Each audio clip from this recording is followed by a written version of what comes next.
সেই অবস্থায় মানুষটি খুঁটির ওপর অসহ্য যন্ত্রণায় দিন দুয়েক পর্যন্ত বেঁচে থাকত। এরপর তাকে ফাঁসিতে ঝুলিয়ে আংশিকভাবে শ্বাসরোধ করা হতো, যাতে জ্ঞান পুরোপুরি না হারায়। ফাঁপা জায়গায় মানুষকে ঢুকিয়ে দরজা বন্ধ করা হতো আর বাইরে আগুন জ্বালিয়ে দেওয়া হতো।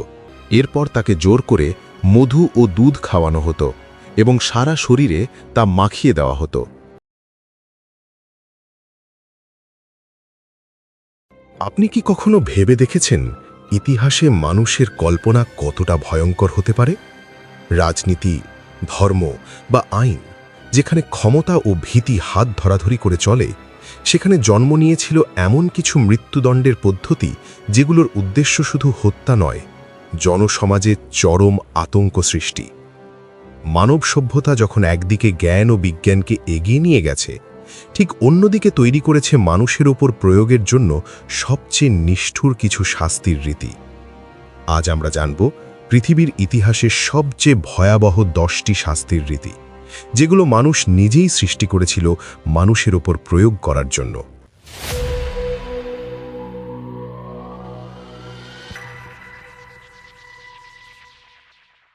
নাম্বার 1, লিংচি। প্রাচীন চীনে এই পদ্ধতি পরিচিত ছিল লিংচি নামে, যার আক্ষরিক অর্থ ধীরে ধীরে মৃত্যুর প্রক্রিয়া বা হাজার আঘাতের মৃত্যু। চীনের মিং এবং কুইং রাজবংশে এটি বিশ্বাসঘাতকতা, রাজদ্রোহ বা গুরুতর পিতৃহত্যার মতো চরম অপরাধের শাস্তি হিসাবে দেওয়া হতো। পদ্ধতিটি ছিল অবিশ্বাস্য রকম নৃশংস। অপরাধীকে জনসমক্ষে একটি কাঠের ফ্রেমে বেঁধে রাখা হতো। তারপর জল্লাদ ছোট ধারালো ছুরি দিয়ে তার শরীর থেকে ধীরে ধীরে মাংসের টুকরোগুলো কেটে নিত, একটি ধারাবাহিক দীর্ঘ প্রক্রিয়ায়, যা নিশ্চিত করত মৃত্যু যাতে দ্রুত না আসে। এই প্রক্রিয়া চলতে পারত কয়েক ঘন্টা ধরে। লিংচি শুধু শারীরিক শাস্তি ছিল না, এটি ছিল চরম অপমান, কারণ চীনা সংস্কৃতিতে দেহ খণ্ড খণ্ড করা ছিল একটি বড় পাপ। 1905 সালে আনুষ্ঠানিকভাবে এটি নিষিদ্ধ হওয়া সত্ত্বেও লিংচি নামটি আজও ভয়, নিষ্ঠুরতা এবং রাষ্ট্রের চরম শক্তির প্রতীক হয়ে আছে। নাম্বার 2, ইম্পেলমেন্ট। মধ্যযুগীয় ইউরোপে সবচেয়ে ভয়ঙ্কর ও রাজনৈতিক শাস্তির একটি ছিল ইম্পেলমেন্ট বা খুঁটিতে গেঁথে হত্যা, যা শুলে চড়ানো নামেও পরিচিত। এই শাস্তির সঙ্গে যার নাম ওতপ্রোতভাবে জড়িত, তিনি হলেন রোমানিয়ার ওয়ালাকিয়া অঞ্চলের শাসক ভ্লাদ তেপেস, যাকে পরবর্তীতে জনপ্রিয় চরিত্র ড্রাকুলার অনুপ্রেরণা বলা হয়। ভ্লাদ তার শত্রুদের, বিশেষ করে অটোমান সৈন্যদের একটি ধারালো খুঁটির মাথায় গেঁথে রাখতেন।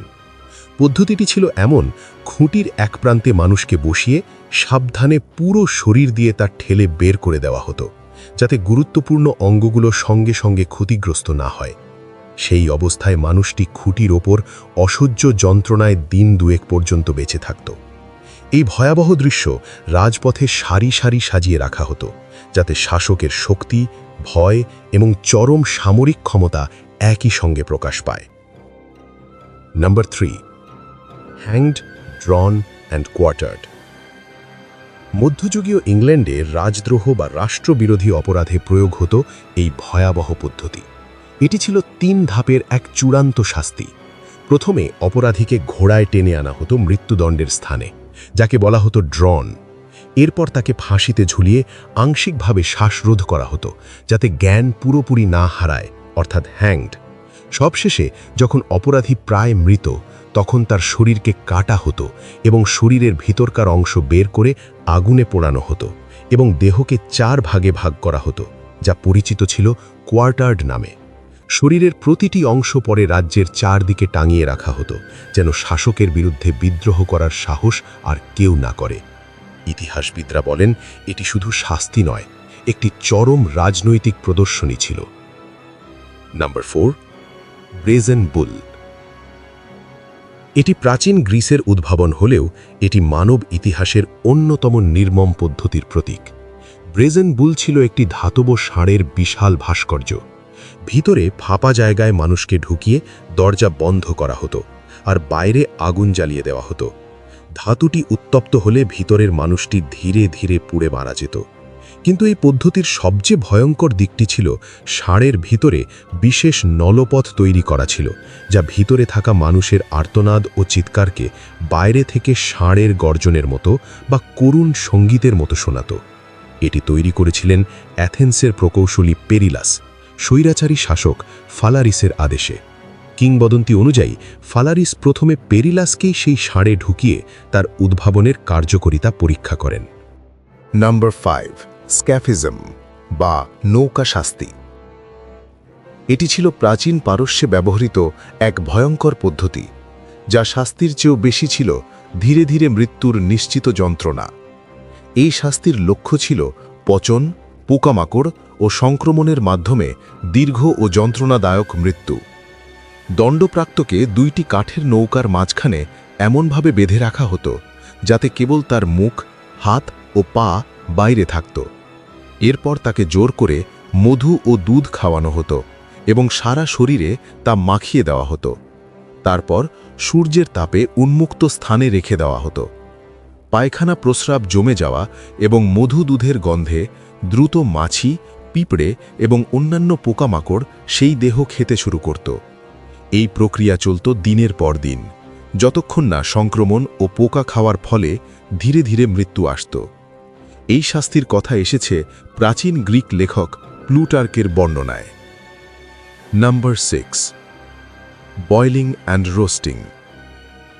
ইতিহাসের বিভিন্ন সময়ে, বিশেষ করে ইউরোপীয় রাজ্যগুলোতে, অপরাধীদের ফুটন্ত তেল, জল, গলিত সীসা বা উত্তপ্ত ধাতুতে ডুবিয়ে মারা হতো। ফ্রান্স, ইংল্যান্ড এবং এশিয়ার কিছু অঞ্চলে উত্তপ্ত তেলে সেদ্ধ করা ছিল ধর্মদ্রোহ, জালিয়াতি বা হত্যার শাস্তি। এই শাস্তির মাধ্যমে রাষ্ট্র প্রমাণ করত তারা অপরাধীকে আগুন ও জলের চরম শক্তি দিয়ে শুদ্ধ করছে। ইংল্যান্ডের রাজা অষ্টম হেনরি বিষ প্রয়োগের অপরাধে সেদ্ধ করার শাস্তি চালু করেছিলেন। এই সব শাস্তি সমাজে ভীতি ও আনুগত্য বজায় রাখার উদ্দেশ্যে জনসমক্ষে করা হতো। Number 7, pressing or crushing. মধ্যযুগীয় ইংল্যান্ড এবং ইউরোপের কিছু অংশে এই পদ্ধতি চালু ছিল। এটি মূলত সেই সব অপরাধীর জন্য ব্যবহৃত হতো যারা আদালতে অপরাধ স্বীকার করতে অস্বীকার করত বা নীরব থাকত। একে বলা হতো পেনে ফর্তে এ দূর বা চরম চাপ প্রয়োগ করে শাস্তি। এই শাস্তির উদ্দেশ্য ছিল স্বীকারোক্তি আদায় করা। অপরাধীর বুকের ওপর ধীরে ধীরে ভারী পাথর বা লোহার পাত চাপানো হতো। প্রথমে সামান্য ওজন, তারপর ক্রমাগত ওজন বাড়ানো হতো, যতক্ষণ না শরীর ভেঙে যেত বা অপরাধী স্বীকার করত।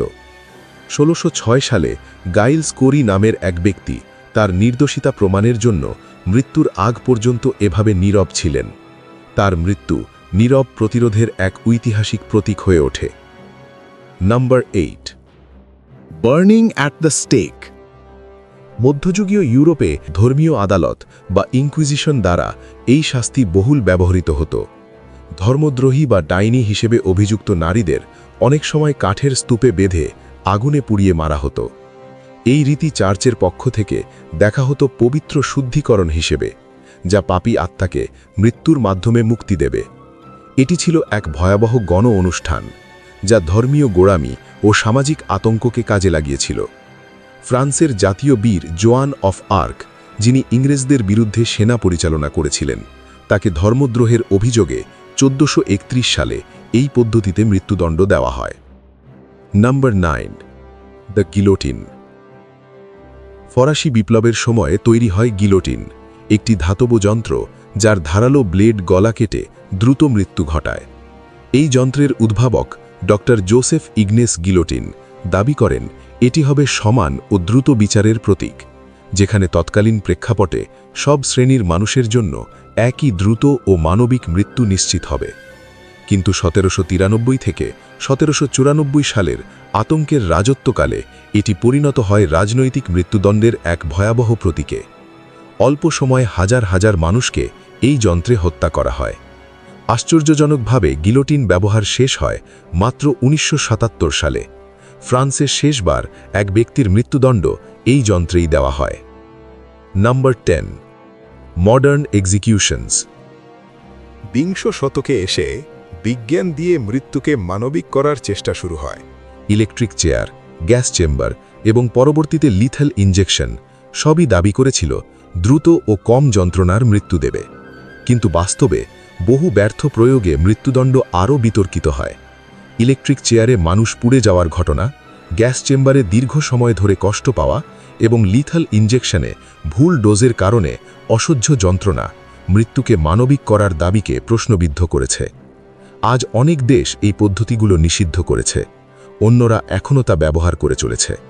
কিন্তু নৈতিক প্রশ্ন থেকেই গেছে, রাষ্ট্রীয়ভাবে মৃত্যু দেওয়ার অধিকার কি আদৌ থাকা উচিত, এবং বিজ্ঞান কি মৃত্যুকে যন্ত্রণাহীন করতে পারে? মানুষ ইতিহাস জুড়ে শাস্তিকে শিল্পের মতো ব্যবহার করেছে, শক্তি দেখাতে, ভয় সৃষ্টি করতে। কিন্তু সময়ের সাথে আমরা শিখেছি ন্যায় বিচার ও প্রতিশোধ এক নয়। ইতিহাসের এই ভয়াবহ অধ্যায়গুলো আমাদের শেখায়, যখন ক্ষমতা বিবেকহীন হয় তখন সভ্যতার মুখোশ খুলে পড়ে, আর মানুষ নিজেই নিজের ভয় হয়ে দাঁড়ায়। এই সব পদ্ধতি আজ হয়তো ইতিহাসে স্থান নিয়েছে, কিন্তু তাদের ভয়াবহতা আমাদের মনে করিয়ে দেয় যেন আমরা কখনোই প্রতিশোধের নামে নীরবতাকে বৈধতা না দিই। আপনার মতে ইতিহাসের কোন শাস্তিটি ছিল সবচেয়ে বেশি অমানবিক? আপনার মতামত কমেন্টে জানাতে ভুলবেন না। এই ধরনের আরও গভীর ও অজানা কাহিনী জানতে আমাদের চ্যানেল ইনকুইজিটিভ বং সাবস্ক্রাইব করুন, লাইক দিন আর পাশে থাকা বেল আইকনে ক্লিক করুন। ভিডিওটি দেখার জন্য ধন্যবাদ।